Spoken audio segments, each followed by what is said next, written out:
आपका हमारे channel maths master एजे में स्वागत है। और मैं आपका टीचर अमित जैन आज आपके लिए लेकर आया हूँ बिल्कुल ही यूनिक वीडियो, जिसके अंदर हम केमिस्ट्री का फास्ट रिवीजन करेंगे। इसमें हम केमिकल रिएक्शंस का, मेटल नॉन मेटल का, एसिड बेस, इन तीनों चैप्टर का जो कि आपके फर्स्ट टर्म में आ रहे हैं, इनका फास्ट रिवीजन करेंगे। ऐसी मैं 2 वीडियो बनाऊंगा।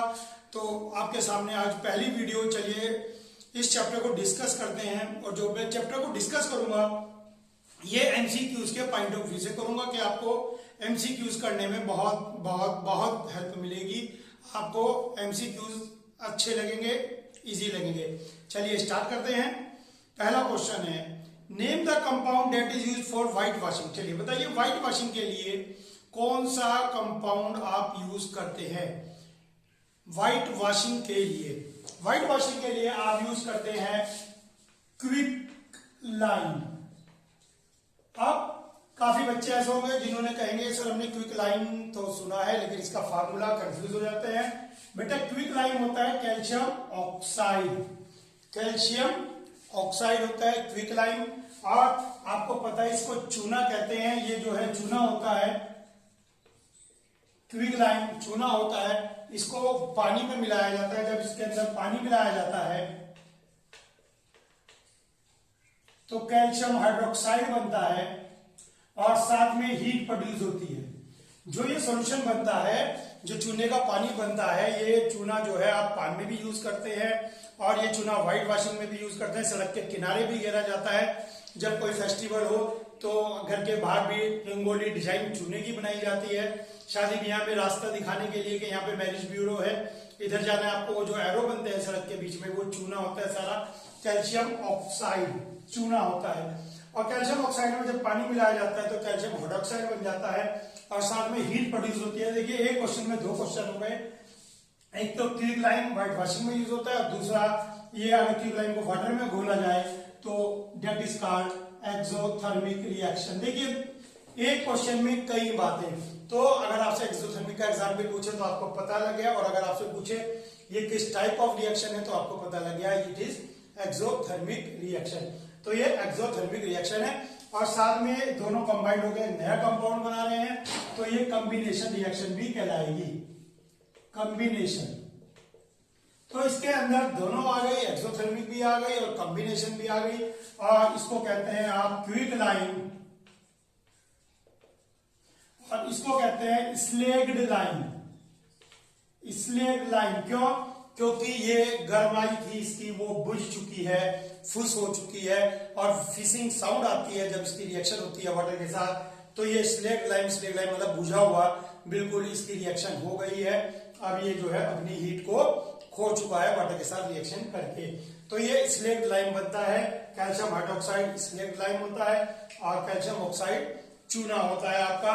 तो ये आपको बात पता होनी चाहिए। ऑब्जेक्टिव एमसीक्यूज में कुछ भी आ सकता है, तो अगर आपको बेसिक पता है तो क्वेश्चन किसी भी फॉर्म में आए आपको टेंशन नहीं होगी। चलिए देखते हैं आगे। तो ये हो गया। दूसरा क्वेश्चन ये था मेरे पास कि ये किस टाइप की रिएक्शन है, और ये क्विक लाइम हो गया। Next question is when BaCl2 reacts with copper sulphate what happen. कहता है BaCl2, ये मोस्ट इंपॉर्टेंट रिएक्शन है, इसे आप लर्न कर लें। BaCl2 कॉपर सल्फेट के साथ जो रिएक्शन देता है ये बेरियम सल्फेट बनेगा और CuCl2 बनेगा। ठीक है, बेरियम सल्फेट बनेगा। ये डबल डिस्प्लेसमेंट रिएक्शन है। ये डबल डिस्प्लेसमेंट रिएक्शन है।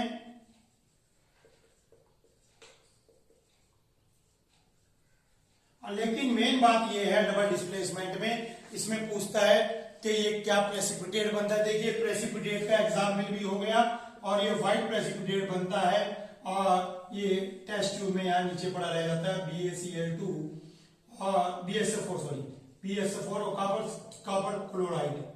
ठीक है, CuCl2। ठीक है, CuCl2 ये ट्यूब्रिक होता है। तो कॉपर क्लोराइड जो है ये आपका सॉल्यूशन की फॉर्म में है और बेरियम सल्फेट व्हाइट प्रेसिपिटेट। तो देखिए यहाँ भी 2 बातें हो गई, डबल डिस्प्लेसमेंट हो गया, एक PPT प्रेसिपिटेट रिएक्शन। तो 2 चीजें हो गई, डबल डिस्प्लेसमेंट हो गया और प्रेसिपिटेट रिएक्शन। देखिए एक क्वेश्चन में 2-2 क्वेश्चन है, कुछ भी पूछ सकता है। तो तो आपको दोनों बात पता होनी चाहिए। और हो सकता है आपके ऑप्शन में ये भी आए कि ये डबल डिस्प्लेसमेंट है, ये प्रेसिपिटेट रिएक्शन है, बोथ है, नन है। तो बोथ आंसर आएगा, डबल भी है और ये प्रेसिपिटेट रिएक्शन भी है। देखिए मैं आपको बहुत अच्छे ढंग से आपको टॉपिक के बिल्कुल बेसिक में लेके जाके बताऊंगा। तो मेरा कहना है आपसे कि अपने दोस्तों के साथ वीडियो जरूर शेयर करें जिससे सबका बेनिफिट हो। और अगर अभी तक चैनल सब्सक्राइब नहीं किया तो चैनल भी जरूर सब्सक्राइब कीजिए। और सबसे बड़ी बात है अपने दोस्तों के साथ शेयर कीजिए जिससे सबका फायदा हो। तो चलिए नेक्स्ट क्वेश्चन देखते हैं। नेक्स्ट क्वेश्चन है which type of compound are brittle.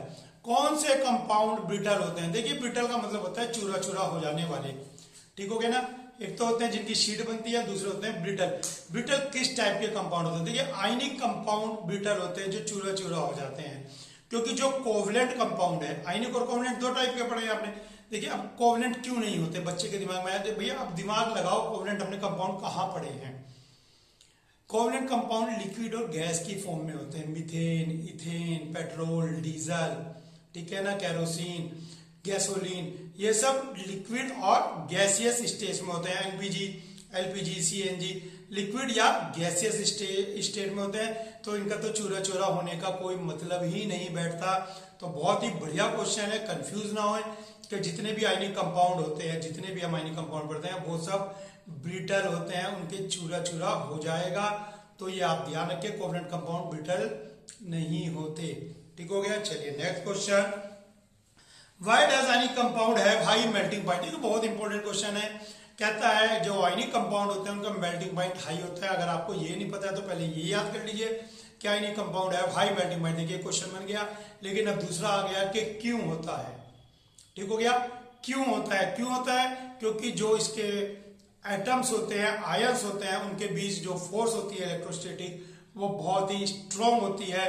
तो इलेक्ट्रोस्टैटिक जो फोर्स है इनके बीच वो काफी स्ट्रॉन्ग है और इस स्ट्रॉन्ग फोर्स के कारण इनको तोड़ना थोड़ा सा मुश्किल होता है, यानी कि ये कंपाउंड स्ट्रॉन्ग होता है। तो इसने ये पूछा था कि इनका हाई मेल्टिंग पॉइंट क्यों होता है, तो हमने देखिए ये बात भी आ गई कि ये स्ट्रॉन्ग होते हैं, स्ट्रॉन्ग भी होंगे तो high melting high boiling point भी होगा इनका, ठीक हो गया। बाकी आप कोवलेंट कंपाउंड देखें वो तो लिक्विड और गैस की स्टेट में, तो उन्हें तो बॉईल करने में कितना टाइम लग रहा है, जो गैस ही है, ठीक है ना, जो लिक्विड ही है तो उसे तो आपको बॉईल करने में कितना, बाकी आपको पता है।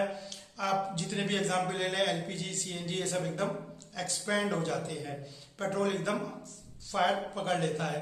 तो जहां तक उनके मेल्टिंग और बॉइलिंग पॉइंट की बात है बहुत ही कम होते हैं। और जो आयनिक कंपाउंड होते हैं उनके मेल्टिंग बॉइलिंग पॉइंट बहुत ज्यादा हाई होते हैं, क्योंकि जो इसके आयंस है वो बहुत ही ज्यादा स्ट्रॉन्ग इलेक्ट्रोस्टैटिक फोर्स से बंधे हुए होते हैं। चलिए next, name the preservative used in pickles. अब देखिए आपने देखा अचार बनाते हैं, अचार में आप जो है 1 साल, 2 साल, 3 साल, 4 साल अचार को कई सालों तक यूज करते हैं। फैक्ट्री में बन रहे हैं, डब्बा पैक हो गया, पता नहीं कब तक चलेगा। खैर जो फैक्ट्री में बनते हैं वो तो प्रिजर्वेटिव डालते हैं, ठीक हो गया। कई टाइप के प्रिजर्वेटिव आते हैं, लेकिन बात ये रही कि जो घर का अचार होता है उसके अंदर प्रिजर्वेटिव नहीं डाला जाता। तो इसने ये पूछा जो घर का अचार होता है उसके अंदर प्रिजर्वेटिव के लिए क्या डालते हैं, प्रिजर्वेटिव। प्रिजर्वेटिव मैंने जो उसको बचा के रखे, और बचा के रखने का मतलब है लॉन्ग टाइम तक जो इसके अंदर फंगस ना पड़े, नहीं तो अचार में फंगस लग जाती है। तो हम नमक यूज करते हैं, सादा नमक, सादा साल्ट जिसे बोलते हैं, नॉर्मल साल्ट, NaCl। तो NaCl आप यूज करेंगे किसके लिए, एज अ प्रिजर्वेटिव, प्रिजर्वेटिव यानी कि प्रिजर्व करने के लिए, ठीक हो गया, लॉन्ग टाइम में बचाने के लिए। Formula of caustic soda. अब यह कहता है कि कास्टिक सोडा क्या है। जो NaOH है वो ही आपका कास्टिक सोडा है, सोडियम हाइड्रोक्साइड। NaOH जो सोडियम हाइड्रोक्साइड स्ट्रॉन्ग बेस है, इसी को आप कास्टिक सोडा भी कहते हैं। देखिए इनके साइड नेम भी आपको पता होने चाहिए, ठीक हो गया। थोड़ा से और मैं आपको बताऊं साइड नेम, आप सोडा ऐश।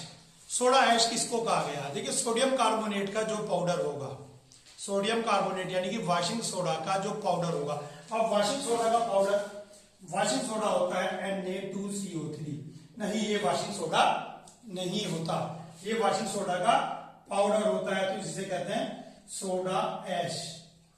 इसके अंदर वाटर जब आप मिलाएंगे तो इसके क्रिस्टल बन जाएंगे, और ये जो क्रिस्टल होते हैं, ये जो क्रिस्टल होते हैं इसको कहते हैं वाटर ऑफ क्रिस्टलाइजेशन। जैसे आप देखें, अगर आप कॉफी का डब्बा खुला छोड़ दें, बॉर्नविटा का डब्बा खुला छोड़ दें, तो उसके अंदर क्रिस्टल बन जाते हैं। क्यों? वो नमी को एकदम, मॉइस्चर को एकदम खींच लेता है और मॉइस्चर को पकड़ते ही वो क्रिस्टल की फॉर्म में आ जाता है, जिसे आप वाटर ऑफ क्रिस्टलाइजेशन कहते हैं। तो Na2CO3 सोडा ऐश होता है और Na2CO3 10H2O ये आपका वॉशिंग सोडा होता है।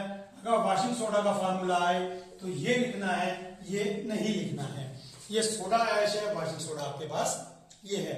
ये आपको ध्यान रखना है कि आप बिल्कुल भी कंफ्यूज ना हो। और ये 10H2O जो मैंने लिखा, इसको कहते हैं वाटर ऑफ क्रिस्टलाइजेशन। क्या कहते हैं इसको? Water of crystallisation. चलिए, वाटर ऑफ क्रिस्टलाइजेशन हमने पढ़ा वॉशिंग सोडा के अंदर, और भी होते हैं कॉपर सल्फेट के अंदर। कॉपर सल्फेट के अंदर 5H2O होते हैं क्रिस्टल बनाने के लिए, और FeSO4 के अंदर 7H2O होते हैं क्रिस्टल बनाने के लिए। ये क्रिस्टल बनाने के लिए इसको टाइम चाहिए, इसको 5 मोस्ट इंपोर्टेंट चीज है ये।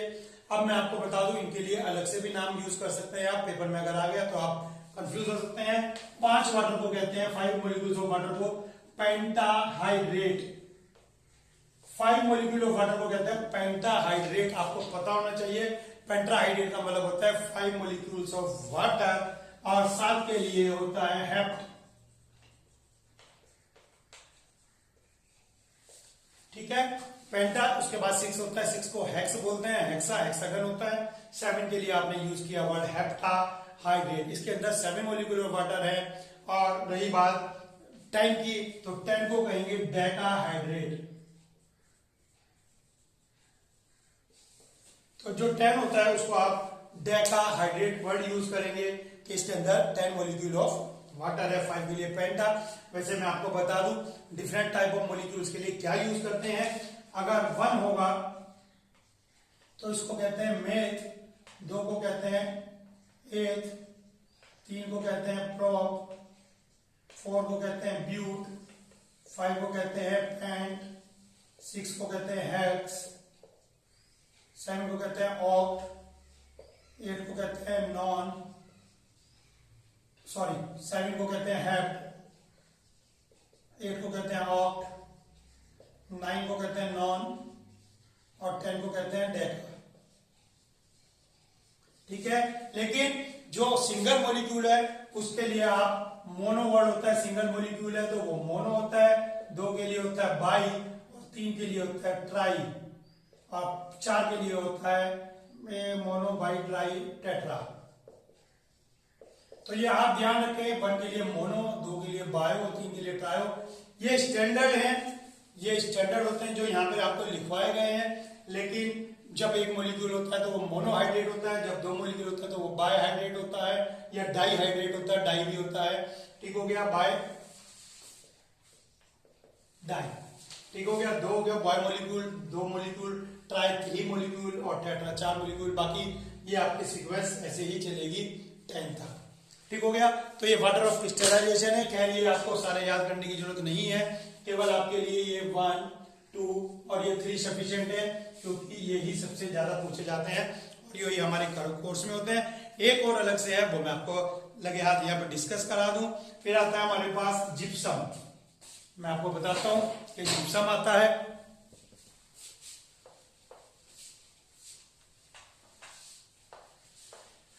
अब आपने जिप्सम कहां सुना है?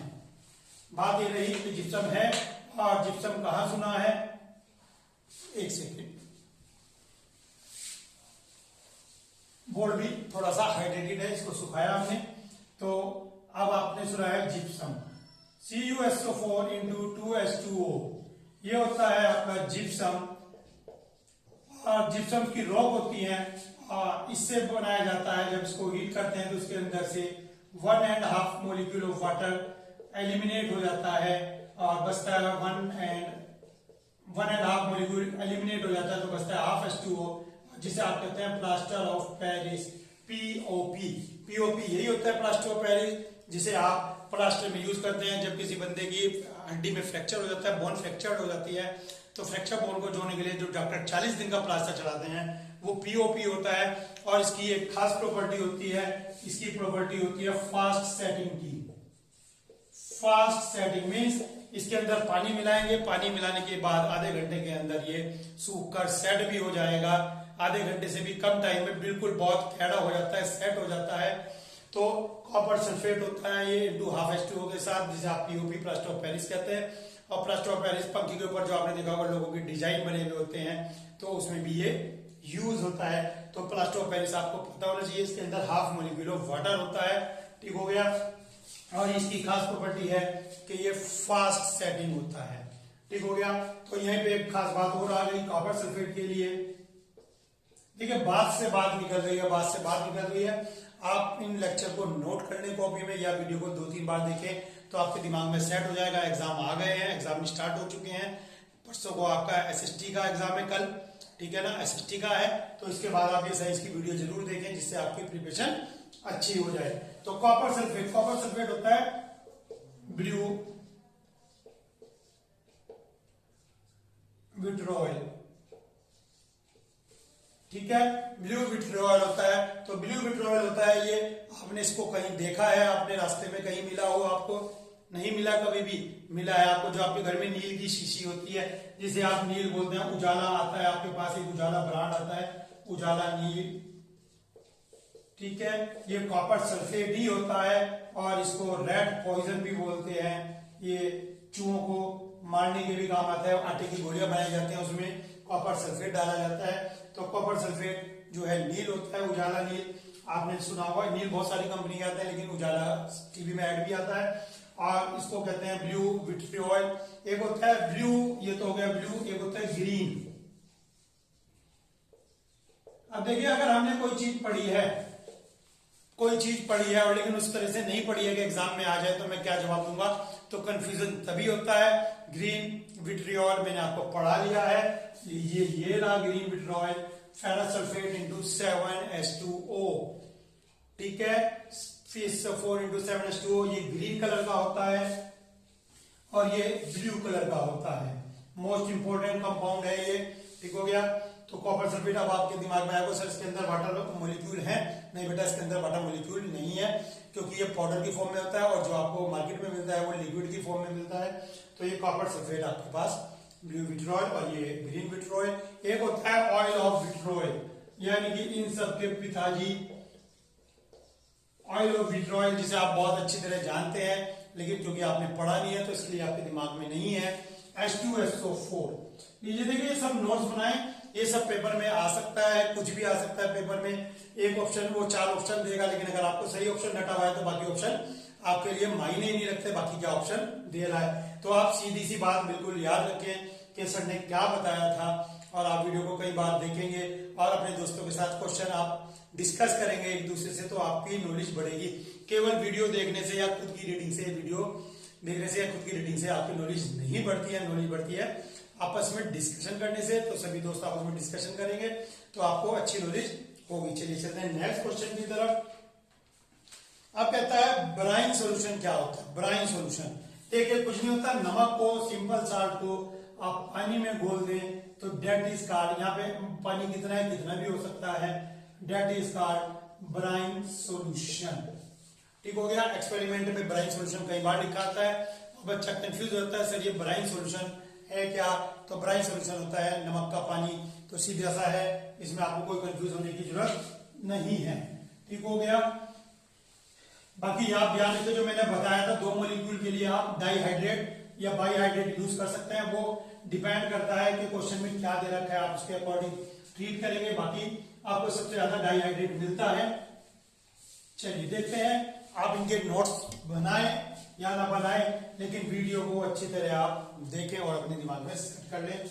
चलिए देखते हैं नेक्स्ट क्वेश्चन।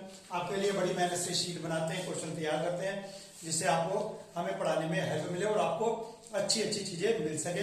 तो इसे प्लीज अपने दोस्तों के साथ जरूर शेयर कीजिए। अब कहता है what is the type of solution of Na2CO3। अभी हमने पढ़ा था Na2CO3 यानी कि वॉशिंग सोडा। तो जो वाशिंग सोडा है कहता है इसकी नेचर कैसी है, तो मैं आपको बता दूं वाशिंग सोडा की नेचर बेसिक होती है। ये आपको पता होना चाहिए कि इसकी नेचर बेसिक होती है। और इसकी रिएक्शन मोस्ट इंपोर्टेंट है। सोडियम कार्बोनेट में जब पानी में डिसोल्व किया जाता है तो ये NaOH बनाता है और H2CO3 बनाता है। अब बच्चे के दिमाग में आया सर ये एसिड बन गया, ये बेस बन गया, तो सर ये तो एसिड और बेस बन गया, ये तो न्यूट्रलाइजेशन रिएक्शन है। नहीं बेटा, ये स्ट्रॉन्ग बेस है और ये वीक एसिड है। तो ये स्ट्रॉन्ग बेस है, वीक एसिड है, तो अल्टीमेटली सॉल्यूशन क्या होगा? अल्टीमेटली सॉल्यूशन जो होगा बेसिक नेचर का होगा। ठीक हो गया? तो ये बेसिक नेचर का होगा, तो आपको पता चलिए। और दूसरी बात, ये रिएक्शन रिवर्सेबल है, मींस इन दोनों से ये भी बनता है और इन दोनों से ये भी बनता है, तो ये रिवर्सेबल रिएक्शन है। रिवर्सेबल रिएक्शन आपको पता होनी चाहिए। बर्फ का पानी, पानी का बर्फ बना सकते हैं, लेकिन दूध से दही, दही से दूध नहीं बना सकते, तो ये रिवर्सेबल रिएक्शन नहीं है। काफी सारी केमिकल रिएक्शन रिवर्सेबल होती है। ठीक है, H2 और O2 को मिला के आप वाटर बना सकते हैं और वाटर को डिकम्पोज करके आप हाइड्रोजन और ऑक्सीजन ले सकते हैं, तो वो भी रिवर्सेबल रिएक्शन है। और रिएक्शन रिवर्सेबल नहीं होती, कुछ एक रिवर्सेबल रिएक्शन होती है। अब आइए, अब आपसे पूछता है, बहुत ही बढ़िया क्वेश्चन है, जनरल क्वेश्चन है, कि जो एनोड है और जो कैथोड है, इन पे चार्ज कौन सा होता है? देखिए बच्चा बड़ा कंफ्यूज रहता है, सर एनोड कैथोड में मैं बड़ा कंफ्यूज रहता हूं कि कहाँ क्या लिखना है, मुझे समझ में नहीं आता है। तो देखिए, जितने भी एनोड रोड होती है, इलेक्ट्रोड होती है, वो पॉजिटिव होती है, और जो कैथोड रोड होती है वो नेगेटिव होती है। और एक बात बताऊं, जितने भी प्योर मेटल मिलते हैं, प्योर मेटल जितने भी मिलते हैं वो सब कैथोड पे मिलते हैं। क्यों? क्योंकि मेटल होता है पॉजिटिव आयन। मेटल आपको पता है पॉजिटिव आयन होता है, और पॉजिटिव आयन जाके कहाँ डिपॉजिट होगा? पॉजिटिव आयन जाके कहाँ डिपॉजिट होगा? पॉजिटिव आयन हमेशा नेगेटिव पे डिपॉजिट होगा, opposite charge attract each other, तो ये हमेशा कैथोड पे जाते हैं, प्योर मेटल हमेशा। अब आपसे पूछेगा कि भैया मुझे एक चांदी के चम्मच पे गोल्ड की पॉलिश करनी है, सिल्वर स्पून पे गोल्ड की पॉलिश करनी है, तो जो सिल्वर स्पून है वो कहाँ रखूं मैं? भैया सिल्वर स्पून आप यहाँ रखेंगे, क्योंकि यहाँ पर गोल्ड प्योर मेटल का काम करेगा, और आपको मेटल यहाँ लेना है, इसके ऊपर आपको पॉलिश करानी है, तो मेटल यहाँ पे रखेंगे, कौन सा? सिल्वर, और उसके ऊपर गोल्ड की पॉलिश करानी है तो गोल्ड यहाँ रखेंगे। गोल्ड यहाँ से निकल के यहाँ पर जाएगा और इसके ऊपर जो है डिपॉजिट हो जाएगा। इसके लिए हम सोल्यूशन लेते हैं, जो सा आपको मेटल चाहिए होता है उसी का सोल्यूशन लेते हैं। कॉपर मेटल चाहिए तो कॉपर सल्फेट लेंगे आप, ठीक हो गया। इसी तरह से आपको एल्यूमिनियम चाहिए तो एल्यूमिनियम का एल्यूमिनियम सल्फेट ले सकते हैं आप। इसी तरह से जो सा भी आपको मेटल डिपॉजिट करना होता है उसी का इलेक्ट्रोलाइट लेते हैं। तो ये आप ध्यान रखें, जितने भी मेटल होते हैं वो डिपॉजिट होते हैं कैथोड पे, और जितने भी नॉन मेटल होते हैं वो एनोड पे होते हैं। तो अगर आपसे पूछे कि क्लोरीन गैस कहाँ डिपॉजिट रिलीज होती है, तो क्लोरीन गैस हमेशा एनोड पे रिलीज होती है। आप ये क्वेश्चन अलग क्वेश्चन है उससे, लेकिन आप ध्यान रखें कि जो क्लोरीन गैस है वो एनोड पे रिलीज होती है, और जितने मेटल होते हैं या प्योर मेटल, दोनों बात, वो मेटल या प्योर मेटल वो सब कैथोड पे डिपॉजिट होते हैं। प्योर मेटल कैथोड पे डिपॉजिट होते हैं, जितने भी मेटल हैं वो कैथोड पे डिपॉजिट होते हैं। और क्लोरीन गैस या अनदर गैस जनरली एनोड पर रिलीज होती है, गैस डिपॉजिट नहीं होती, गैस रिलीज होती है, मेटल डिपॉजिट होते हैं। ठीक हो गया? इस बात को आप ध्यान रखें कि कैथोड पे मेटल आते हैं और एनोड पर गैस आते हैं। मोस्ट इंपोर्टेंट आपके साथ ये डिस्कशन था। अगला क्वेश्चन है हमारे पास सोडा ऐश, ये मैं आपको करा चुका हूं। अब पूछते हैं अगले क्वेश्चन में विनेगर। विनेगर विनेगर क्या होता है? बेटा विनेगर के अंदर कौन सा एसिड होता है? एसिडिक एसिड होता है। फार्मूला याद रख लें, आपको हो सकता है केवल फार्मूला देके पूछ ले, ठीक है। आपको नाम तो याद है कि एसिडिक एसिड है, लेकिन आपको फार्मूला याद नहीं है, तो भैया गई भैंस पानी में। तो याद रखें कि जो एसिडिक एसिड होता है वो विनेगर के अंदर होता है, फार्मूला है CH3COOH। अब कोल्ड ड्रिंक में क्या यूज होता है? कोल्ड ड्रिंक में कार्बोनिक एसिड यूज होता है, और ये भी कार्बोनिक एसिड में ही आता है। कार्बोनिक ये सारे ऑर्गेनिक कंपाउंड आते हैं, कार्बोनिक एसिड ये है। तो आपसे जनरल पूछा जाता है कि बेवरेजेस में यानी कि कोल्ड ड्रिंक वगैरह में कौन सा एसिड यूज होता है, तो भैया वो सब कार्बोनिक एसिड होते हैं। तो ये आपको पता होना चाहिए, छोटी सी बात है, कार्बोनिक एसिड यूज होते हैं। अच्छा, बचपन से आप सुनते आ रहे हैं कि लाइम वाटर टर्न्स मिल्की। कब लाइम वाटर कब मिल्की हो जाता है? लाइम वाटर तब मिल्की होता है जब उसके अंदर CO2 गैस पास होती है, ठीक है ना। Lime water turns milky when CO2 pass through it। चलिए देखते हैं क्या वैसे सही बात है ये। चलिए लाइम वाटर अब आपको पता लग गया है। लाइम वाटर है आपके पास CaO और इसको हमने बनाया तो बना आपके पास कैल्शियम हाइड्रोक्साइड। और ये जो कैल्शियम हाइड्रोक्साइड है ये ही मिल्की होता है। जो कैल्शियम हाइड्रोक्साइड है ये ही मिल्की होता है। ठीक हो गया, यानी इसका व्हाइट कलर होता है। पता है आपको चूने का पानी व्हाइट कलर का होता है। लेकिन अब क्वेश्चन ये नहीं है, क्वेश्चन ये है कि जब चूने में पानी ये गलत हो गया। देखिए ये कार्बन डाइऑक्साइड कैल्शियम कार्बोनेट गलत हो गया। कैल्शियम ऑक्साइड में जब आपने CO2 मिलाई तो कैल्शियम कार्बोनेट बना। CO2 गैस पास की थी हमने तो CO2 गैस पास करने पे मिल्की। और ये वही है जिसको आप मार्बल बोलते हैं। तो ये मार्बल है कैल्शियम कार्बोनेट। देखिए नई नई चीजें आती हैं, पता होना चाहिए। यही मार्बल होता है जिसे आप संगमरमर कहते हैं। तो ये मार्बल है, ये व्हाइट कलर का होता है। लेकिन अब कहता है एक्सिस कार्बन डाइऑक्साइड पास कर दें। अगर आप कहता है एक्सिस CO2 पास कर दें, कहता है इसके अंदर अगर एक्सिस CO2 पास कर दें तो क्या होगा। चलिए CO2 पास करते हैं एक्सिस। ये आपको पता ही लग गया, ये सॉल्यूशन है। ठीक है ना, कैल्शियम कार्बोनेट एक सॉल्यूशन है और इसके अंदर आपने पास किया तो आपका बनेगा कैल्शियम हाइड्रोजन कार्बोनेट। और कैल्शियम हाइड्रोकार्बोनेट जो कि कलरलेस होता है, कलरलेस। ठीक है, कैल्शियम कार्बोनेट जे उसके अंदर आपने एक्सिस CO2 पास किया तो कहता है एक्सिस CO2 पास करने पे क्या होगा। तो भैया ये कलरलेस बन जाएगा कैल्शियम हाइड्रोजन कार्बोनेट। तो ये आपको पता होना चाहिए, ये हर एक को पता है। लेकिन अगर एक्सिस में हो जाए तो एक्सिस में क्या होगा, कलरलेस हो जाएगा। ये आपको पता होना चाहिए। चलिए अगला क्वेश्चन देखते हैं। ये भी हो गया। Acidic acid solution shows acidic nature while glucose do not. कहता है कि जो एसिडिक एसिड है वो तो फिर भी एसिड है, देखिए वीक है फिर भी एसिड है। लेकिन C6H12O6 ये एसिड नहीं है। ग्लूकोज पाउडर जो होता है या ग्लूकोज सॉल्यूशन देखते हैं आप, वो एसिडिक नहीं है। और जो चीनी है वो एसिडिक नहीं है, लेकिन ये एसिडिक है। क्यों? क्योंकि when dissolve in water it produce H ion, भले ही कम हो इसके अंदर H आयन बहुत कम होता है क्योंकि ये वीक एसिड है। और ये तो कैसे भी नहीं दे रहा है, H आयन कैसे भी प्रोड्यूस नहीं कर रहा है। यार ये दे तो रहा है, भले ही कम दे रहा है ना, कम दे रहा है, दे दो यार, एसिड तो है। ये तो कुछ भी नहीं दे रहा है, ये दान तो कर रहे, तो दान ही नहीं कर रहा है। ठीक है, इसलिए इसे एसिड नहीं माना गया है। चलिए हो गया ये। अब नेक्स्ट क्वेश्चन देखते हैं। Why silver gets black coating on it in exposing air. Air को में एक्सपोज करने पर, इन एयर में एक्सपोज करने पर इसको कहा गया है सिल्वर जो है ब्लैक कलर का हो जाता है। क्योंकि ये एयर में जो सल्फाइड्स होते हैं उनके साथ रिएक्शन करता है। ये सल्फाइड्स के साथ रिएक्शन करके AgS बनाता है जो कि ब्लैकिश होता है। ये जो सिल्वर काला पड़ जाता है, हम कहते हैं चांदी काली पड़ गई, तो उस पर AgS बन जाता है, उसकी लेयर होती है जो इसे ब्लैकिश रूप देती है। कहता है अब CO2 इज कोवलेंट और आयनिक। CO2 कोवलेंट है या आयनिक है। बहुत ही बढ़िया क्वेश्चन है। कोई भी, मैं तो एक एग्जाम्पल लिया है, CO2 पेपर में कुछ भी आ सकता है, किसी के बारे में भी आ सकता है कि ये आयनिक है या कोवलेंट कंपाउंड है, कुछ भी आपसे पूछा जा सकता है। तो मैं आपको बता दूं, जितने भी कोवलेंट कंपाउंड है उनकी एक खास बात है कि दोनों ही नॉन मेटल होंगे।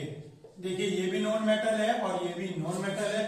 जो भी दोनों नॉन मेटल के बीच कंपाउंड बनेगा वो हमेशा कोवलेंट होगा।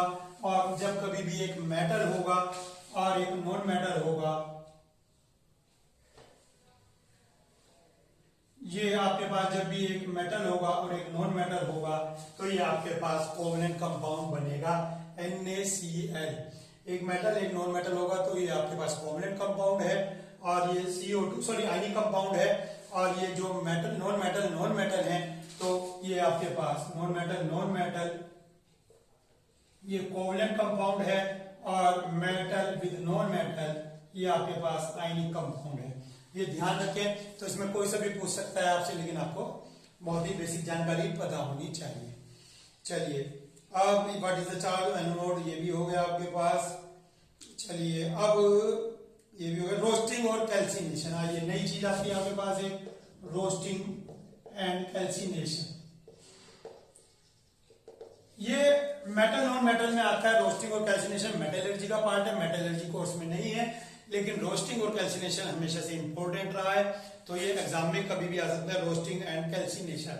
तो मैं आपको बता दूं, ये एक ऑक्सीडेशन का प्रोसीजर है, ऑक्सीडेशन का प्रोसीजर है, जिसके अंदर एक विदाउट ऑक्सीजन वाला कंपाउंड लेते हैं और उसका ऑक्सीडेशन करते हैं,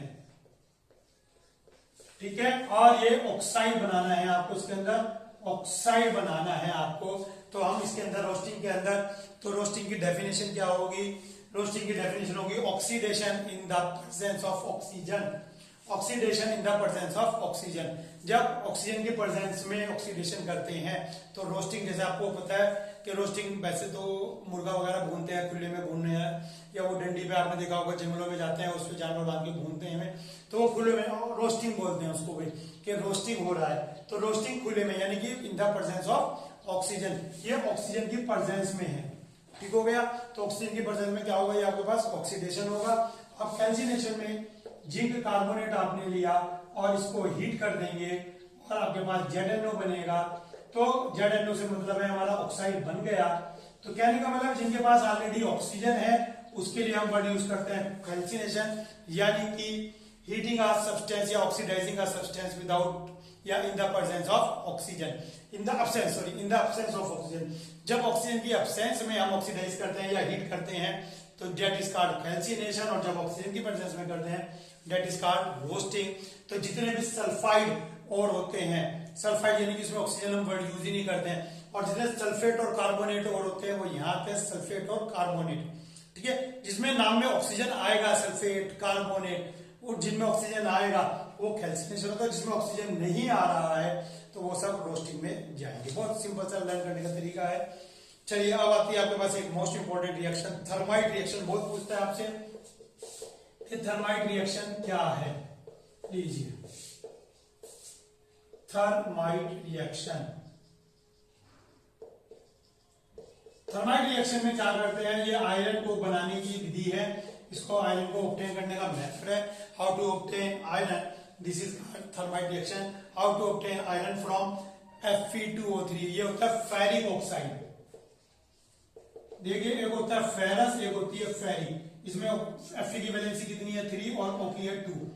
Fe की वैलेंसी 3 है तो उसे बोलते हैं फेरिक, और Fe की वैलेंसी अगर आपके पास 2 हो जाएगी, ये भी 2 है ये भी 2 है, दोनों कैंसिल हो गए, FeO बनेगा, तो इसे कहते हैं फेरस।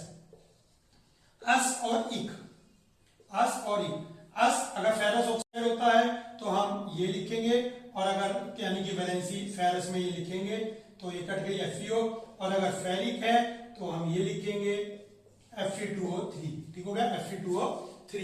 तो ये फेरस और फेरिक होती है, आपको पता होना चाहिए। तो यहाँ पे हमने फेरिक ऑक्साइड लिए, ओ सॉरी, यहाँ पे हमने जो है ये ना फेरस है, ये 3 है, सॉरी फेरिक है, ये फेरिक ऑक्साइड है। तो इसको फेरिक ऑक्साइड से हमने Fe ऑब्टेन किया, मींस आयरन ऑब्टेन किया by the help of aluminium, by the help of aluminium, ये जरूर याद रखें, एल्युमिनियम की हेल्प से, ठीक है। कहीं आपने सीधा ये याद कर लिया, ये भूल गए, एल्युमिनियम वर्ड इंपॉर्टेंट है। Thermite reaction. अब जो बात यहाँ मैं बताना चाह रहा था आपको, आपके पास 2 ऑक्साइड आ गए, Fe2O3 और FeO। अगर इन दोनों को कंबाइन कर दूं मैं तो Fe3O बनता है, जिसे आप सिंपल आयरन ऑक्साइड कह देंगे, ठीक है। इसे फेरस या फेरिक नहीं कहेंगे, आयरन ऑक्साइड। और ये आयरन ऑक्साइड कहाँ मिलता है, ये रेस्टिंग में मिलता है। जब जंग बन जाता है तो ये होता है विद XH2O, क्यों, रेस्टिंग में ये होता है और साथ में होता है खूब सारा वाटर, क्योंकि बिना वाटर और ऑक्सीजन के, एयर के, बिना वाटर और एयर के रेस्टिंग नहीं होती। तो Fe3O4 × XH2O, ये आपके पास रेस्टिंग का फार्मूला भी आ गया, ठीक हो गया। तो अगर रेस्टिंग का फार्मूला ये आता है और ये आता है, और अगर तीनों आते हैं तो ये सही है, नहीं तो ये भी सही है, ये भी सही है, ये भी सही है। लेकिन अगर आपके पास कंपैरिजन में आए कि ये सारे हैं तो फिर फार्मूला आपको ये बताना पड़ेगा, ठीक हो गया। तो फार्मूला ये बनेगा। बहुत अच्छा क्वेश्चन है। चलिए चलते हैं आगे।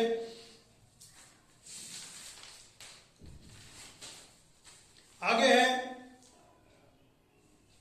कहता है कि जो है जनरली जो है non metal low melting point और लो बॉइलिंग पॉइंट रखते हैं, बॉइलिंग पॉइंट। लेकिन कौन सा ऐसा नॉन मेटल है जिसका मेल्टिंग और बॉइलिंग पॉइंट बहुत ही हाई होता है। एक नॉन मेटल ऐसा है जिसका बॉइलिंग पॉइंट और मेल्टिंग पॉइंट बहुत हाई होता है, carbon in the form of diamond.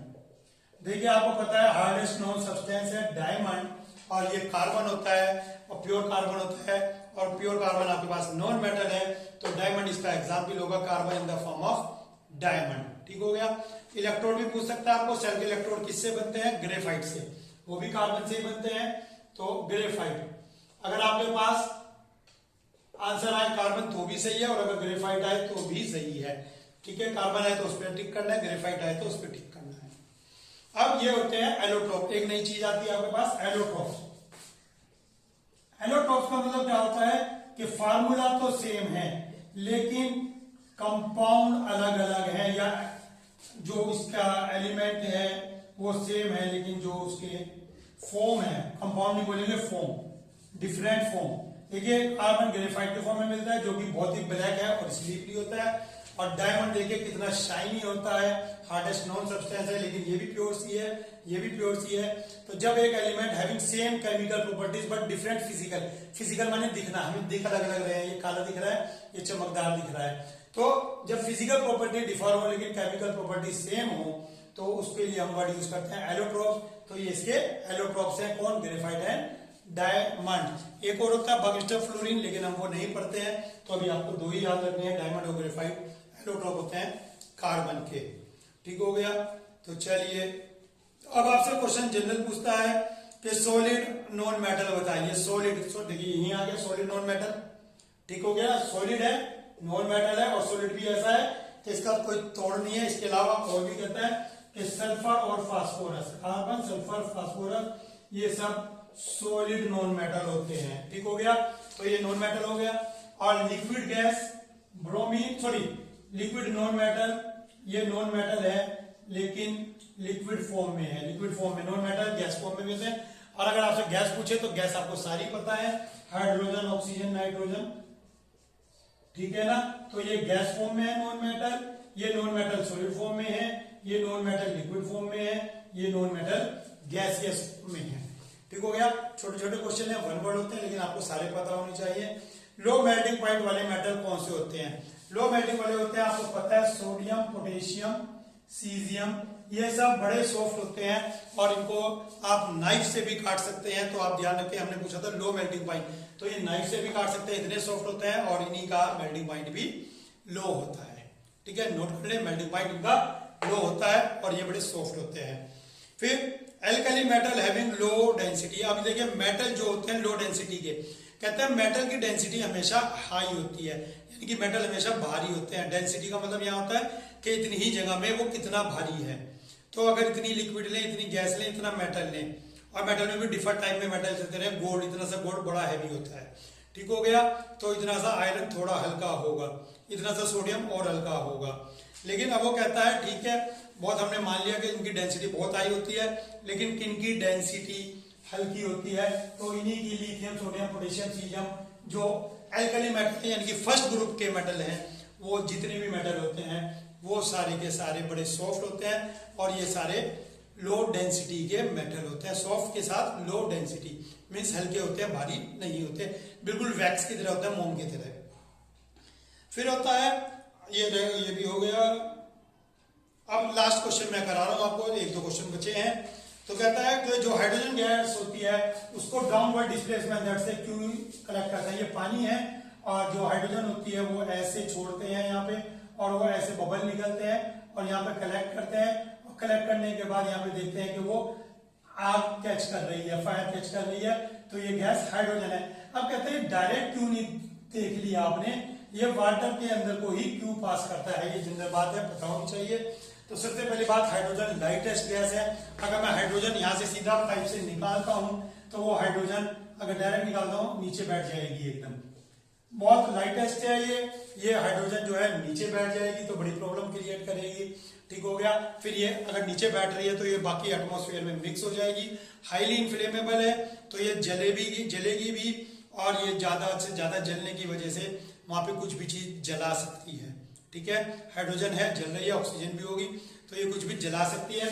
तो इसे वाटर में को इसलिए कलेक्ट करते हैं नंबर 1, क्योंकि ये लाइटेस्ट है और वाटर में डिजोल्व नहीं होती, वाटर में डिजोल्व नहीं होगी, तो ये वाटर में डिजोल्व नहीं होगी, ऊपर आ जाएगी और ऊपर इसको यहाँ पे, क्योंकि ये वाटर है, कोई भी गैस है वाटर से ऊपर ही जाएगी, तो जैसे ये यहाँ से निकलती है इसको यहाँ पे कलेक्ट कर लिया जाता है, इसको यहाँ पे कलेक्ट कर लिया जाता है। नहीं तो अगर आपके पास टेस्ट ट्यूब में गैस निकल रही है, वो गैस यहीं रह जाएगी, लाइटेस्ट है बाहर नहीं निकलेगी।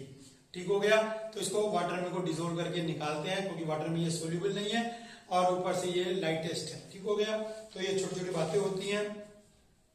फिर आपके पास आता है एक्वेरेजिया। क्या होता है एक्वेरेजिया? आपने पढ़ा होगा HNO3 और HCl3:1 में होते हैं, इसको बोलते हैं एक्वेरेजिया। और मैं आपको बता दूं, ये एक्वेरेजिया किसी भी मेटल को डिसोल्व कर सकता है। मेनली ये सिल्वर और गोल्ड के लिए हम पढ़ते हैं कि सिल्वर और गोल्ड को अपने अंदर डिसोल्व कर लेता है। लेकिन अगर और कोई मेटल के बारे में पूछे, क्या और मेटल भी? बिल्कुल, जब सिल्वर और गोल्ड हो गए जो कि लेस रिएक्टिव या अनरिएक्टिव है, एक तरह से अनरिएक्टिव ही है, तो जब उनको भी डिसोल्व कर लिया तो बाकी सारे मेटल तो क्या इसके सामने बेचेंगे। तो ये आज आपकी वीडियो इसमें कंप्लीट होती है। मेरा आपसे यही निवेदन है कि आप अपने दोस्तों के साथ शेयर करें, लाइक करें और प्लीज अच्छे अच्छे कमेंट जरूर किया कीजिए। आज के लिए इतना ही, थैंक यू।